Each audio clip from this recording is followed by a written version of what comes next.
People often notice kindness only when it feels excessive, when it costs something, when it isn't strategic or loud. And in those moments, a quiet question appears. Why give so much when the world rarely asks for it?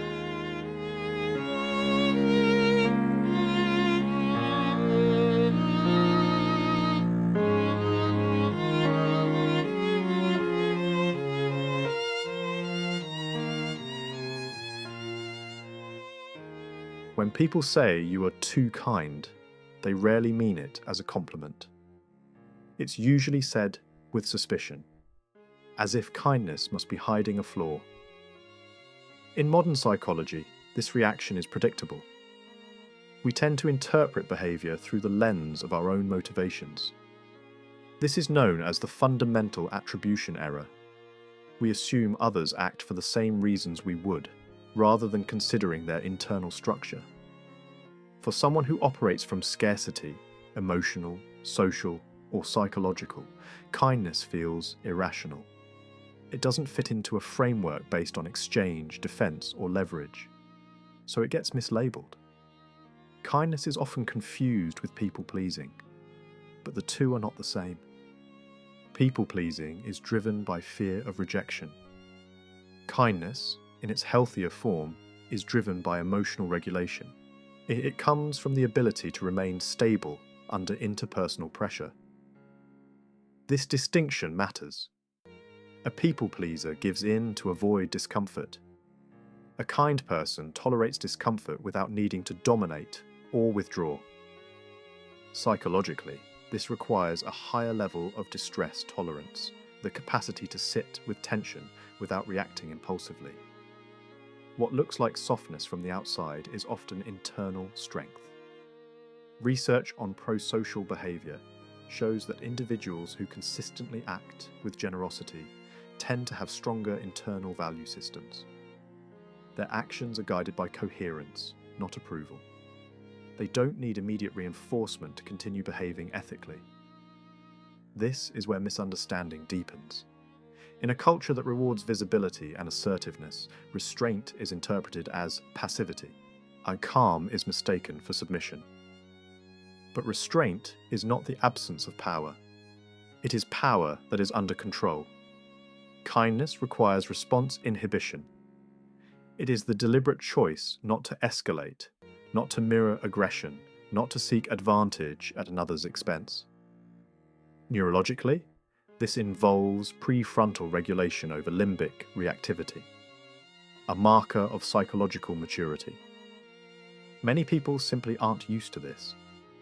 They expect reciprocity, negotiation, or defense. When none appears, they assume manipulation or weakness. This is not because kindness is unclear, but because it contradicts the emotional economy they understand. There is also a social element at play. Kindness disrupts hierarchy. It removes leverage. It refuses to compete on dominance. For those who rely on power dynamics to orient themselves, this can feel threatening. So, the narrative forms, "You're too kind." But this phrase says more about the observer than the person being observed. Psychologically stable individuals do not need to constantly assert boundaries to prove they have them. They do not need to harden themselves to survive interaction. Their kindness is not an invitation to cross lines. It is a sign that their sense of self is not fragile. This is why kindness often goes unrecognized until it is gone. When it disappears, what replaces it is tension, calculation, and emotional noise. Only then does its function become visible. Kindness is not the absence of self-interest. It is self-interest refined. It prioritizes long-term psychological coherence over short-term dominance. It values internal alignment over external control. So when people call you too kind, what they are often responding to is not excess, but unfamiliarity. They are encountering a form of strength they do not know how to measure. And in a world trained to quantify power loudly, quiet strength is always misunderstood. Excessive kindness is often explained as a response to fear. Fear of conflict, fear of rejection, fear of being disliked. But this explanation is incomplete. Psychology makes an important distinction between behaviors driven by avoidance and behaviors driven by capacity.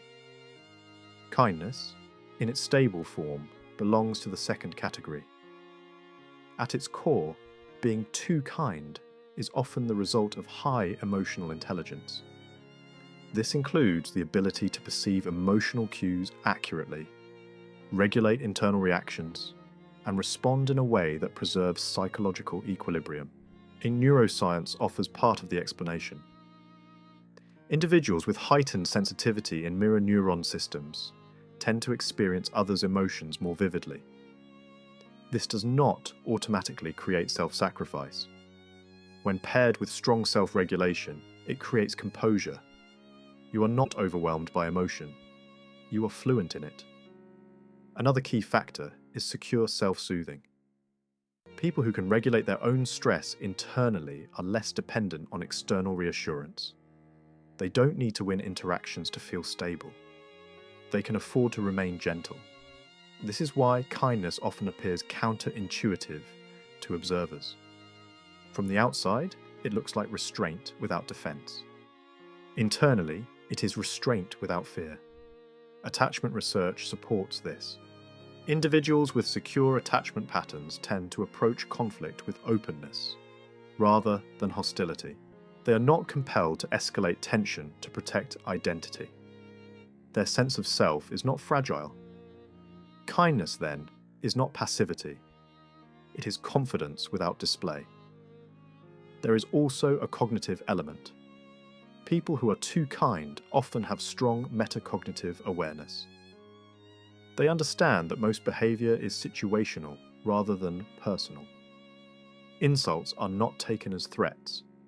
Aggression is interpreted as dysregulation. This perspective reduces the need for retaliation. Where others feel provoked, the kind individual feels informed. Importantly, this does not mean boundaries are absent. They are simply less visible. Boundaries are enforced internally first, through choice, distance, and selective engagement, rather than through confrontation. This internal boundary formation requires discipline, as it requires resisting the impulse to correct, to dominate, or to defend unnecessarily. Psychologically, this is a sign of executive control, not submission. There is also an element of long-term orientation. Kindness reflects an ability to think beyond the immediate interaction. Instead of optimizing for short-term validation or victory, the kind individual optimizes for relational stability and self-consistency. This is a mature strategy. Many people are kind because they can afford to be. Their inner world is regulated enough to absorb discomfort without distortion. They do not experience every interaction as a threat to identity. In this sense, excessive kindness is not excessive at all. It is proportional to internal capacity. The misunderstanding arises because most social systems reward visible strength, assertion, dominance, reaction. Quiet regulation is harder to recognize, but regulation is what sustains systems over time. Kindness is not the absence of power. It is power that does not need to announce itself. And what appears as too much kindness is often simply the outward expression of an internal mechanism that is stable, integrated, and deeply resilient. Kindness is rarely associated with strength. In most social narratives, strength is loud, visible, and reactive. It interrupts, it dominates, it demands space. Kindness does the opposite, and that is precisely why it requires more power. From a psychological perspective, aggression is often a shortcut. It is an automatic discharge of tension. When someone reacts with hostility, what they are really doing is reducing their own internal discomfort by externalizing it. Kindness, by contrast, demands distress tolerance. It requires the ability to remain regulated, while tension remains unresolved. This is not passive endurance. It is active self-control. Neuroscientifically, this involves sustained engagement of the prefrontal cortex over limbic impulses. In simpler terms, choosing not to react even when reaction would be socially rewarded. Most people cannot do this for long. They escalate because escalation brings relief. It restores a sense of dominance, clarity, or moral certainty. Kindness refuses that relief. It accepts ambiguity without collapsing into aggression. This is why kindness often feels heavier than confrontation. It carries the weight of unresolved emotion, consciously. Another misunderstood aspect of kindness is response inhibition. The kind individual is not lacking impulse, and they are restraining it, and restraint is effortful. It requires energy, awareness, and commitment to internal values. In psychology, this capacity is associated with ego strength, the ability to maintain internal coherence under stress. Ego strength does not announce itself, it holds. There is also moral courage involved. Choosing kindness in a hostile environment is not neutrality. It is a decision to act in alignment with one's ethical identity, even when that choice is misinterpreted or unrewarded. This creates friction. Kind people are often underestimated because their power does not conform to familiar patterns. They do not assert dominance. They do not seek control. Their strength is non-competitive. But non-competitive does not mean weak. In fact, competitive strength depends on context. It requires opponents. Kindness does not. And it is self-contained. Its stability does not fluctuate based on who is present. This is why kindness endures. Aggression exhausts itself. It relies on escalation and reaction. Kindness sustains itself through regulation and consistency. Over time, it outlasts volatility. There is also a long-term psychological advantage. Individuals who consistently choose kindness develop a stable moral identity. Their sense of self is not fractured by momentary reactions. This reduces internal conflict and cognitive dissonance. They do not have to repair themselves after every interaction. Kindness also creates asymmetry. When one person refuses to escalate, power dynamics shift. The interaction no longer follows predictable patterns. This unsettles those who rely on emotional leverage. But again, this is not strategic manipulation. It is structural strength. The kind individual is not trying to win the moment. They are preserving their internal order. This preservation is what allows them to remain psychologically intact in environments that erode others. They absorb tension without being defined by it. So when kindness is dismissed as weakness, what is really being dismissed is a form of strength that does not perform. It does not announce itself. It does not demand recognition. It simply remains regulated, coherent, and difficult to destabilize. And in a world that equates power with reaction, the strongest thing you can do is remain kind without becoming fragile. Kindness has a cost, not because it is flawed, but because it is visible. When you consistently respond with patience, understanding, and emotional openness, you reveal something important about yourself. That you are regulated enough to stay soft. And not everyone knows how to relate to that. Psychologically, kindness creates asymmetry. It shifts the emotional balance of interactions. Those who rely on control, urgency, or leverage often experience this asymmetry as an invitation, not to connect, but to test. This is why kind people often encounter exploitative dynamics early in life. It is not because they lack boundaries. It is because boundaries that are not aggressively displayed are often ignored by those who only recognize force. In social psychology, this is referred to as boundary misrecognition. when limits exist but are not acknowledged due to mismatched communication styles.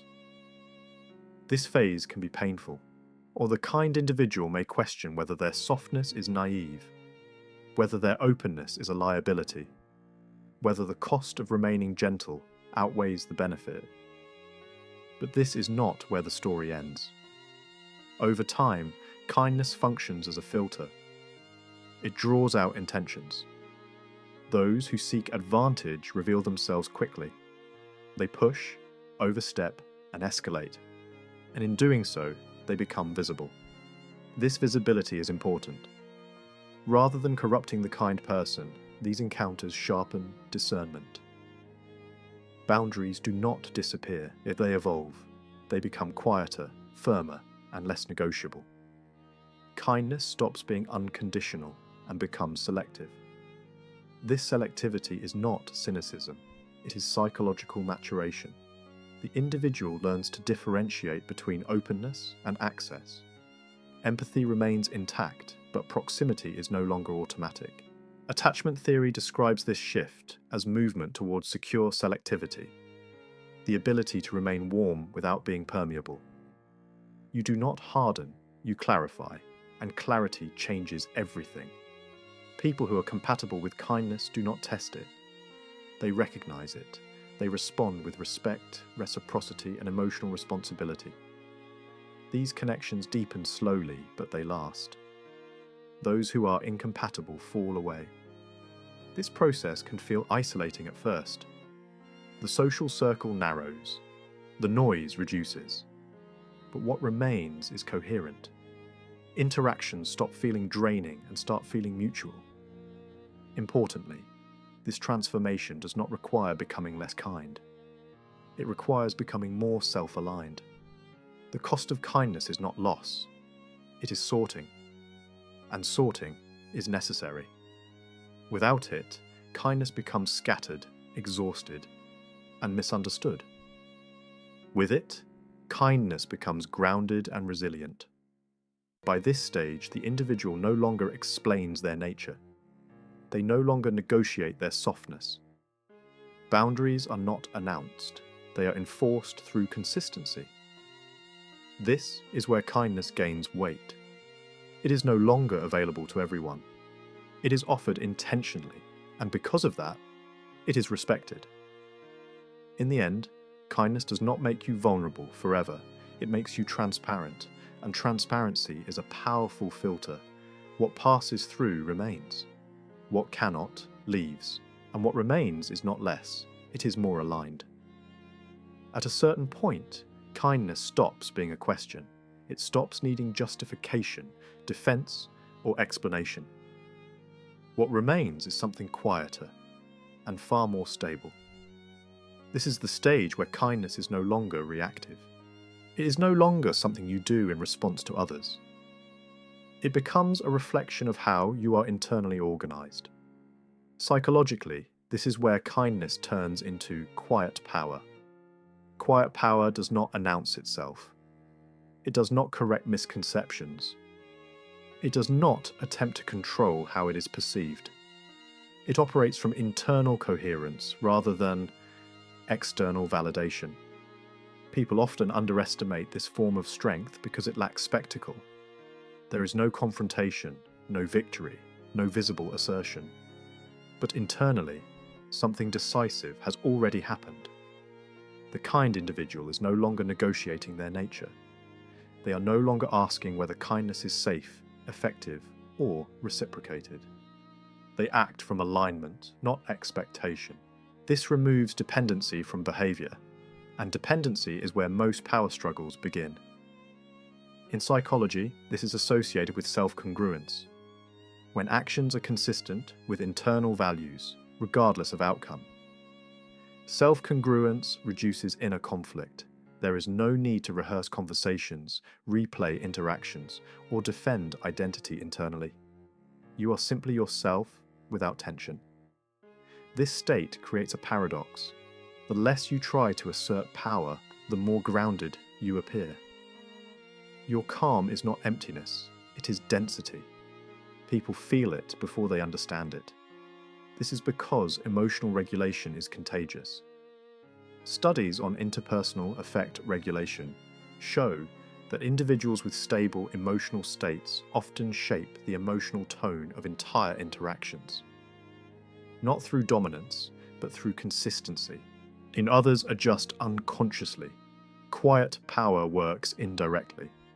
It does not confront chaos. It outlasts it. This is why kindness becomes influential over time. Not immediately, not loudly, but persistently. It creates an environment where volatility feels out of place, where aggression loses momentum, where manipulation has nothing to attach to. Importantly, quiet power is not passive, it is selective. It knows when to remain open and when to withdraw. It does not confuse kindness with availability. At this stage, kindness is no longer vulnerable to misuse. Not because people stop trying, but because access is no longer automatic. And this changes how the world responds to you. People either rise to the level of interaction you offer, or they fall away. There is no struggle, no explanation. Just a natural sorting. While what remains are relationships based on mutual regulation, respect, and emotional responsibility. These connections are fewer, but they are real. In the end, being way too kind was never about excess. It was about capacity. The capacity to absorb tension without becoming it. The capacity to choose coherence over control. The capacity to remain open without being unprotected.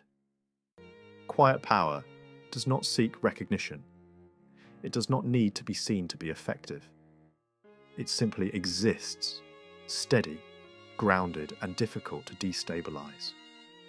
And in a world that constantly mistakes noise for strength, this kind of power is rare. Not because it is weak, but because it requires a level of internal order that few are willing to build.